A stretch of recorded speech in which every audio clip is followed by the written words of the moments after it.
वडोदरा में सरदार वल्लभ भाई पटेल की 150वीं जयंती पर आयोजित भव्य यूनिटी मार्च में रक्षा मंत्री श्री राजनाथ सिंह ने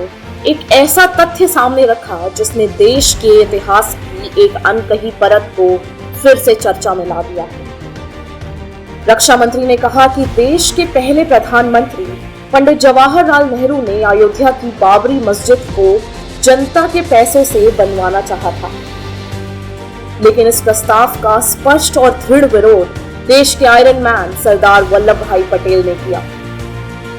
रक्षा मंत्री ने बताया कि आजादी का वो दौर संवेदनशील था और ऐसे समय में सरदार पटेल ने साफ शब्दों में कहा कि सरकार किसी भी धार्मिक ढांचे के निर्माण में जनता का पैसा खर्च नहीं कर सकती है। जब पंडित जवाहरलाल नेहरू बाबरी मस्जिद के मुद्दे पर सरकारी खजाने से पैसा खर्च करने की बात जब उन्होंने छेड़ी थी,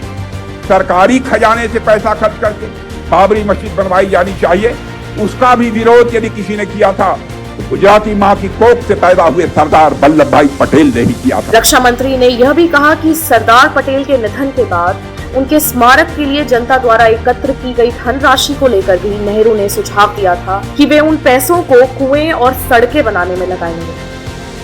श्री राजनाथ सिंह ने इस बात को ऐतिहासिक संदर्भ में रखते हुए कहा, यह वही समय था जब देश एक मजबूत नेतृत्व की तलाश में था और सरदार पटेल जनता के विश्वास और योगदान का सम्मान करने में सबसे आगे थे। रक्षा मंत्री द्वारा उठाया गया यह प्रसंग मणिबेन पटेल की प्रसिद्ध किताब inside story of Sardar Patel में ही विस्तार से दर्ज है। किताब के अनुसार 20 सितंबर 1950 को जब नेहरू ने बाबरी मस्जिद के निर्माण में सरकारी खर्च की बात दोबारा उठाई, तब भी सरदार पटेल ने तुरंत यह स्पष्ट कर दिया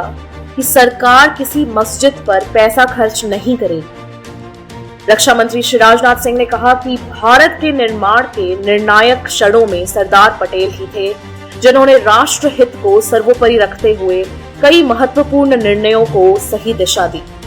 और आज उन्हीं के आदर्शों पर एक नया भारत आगे बढ़ रहा है।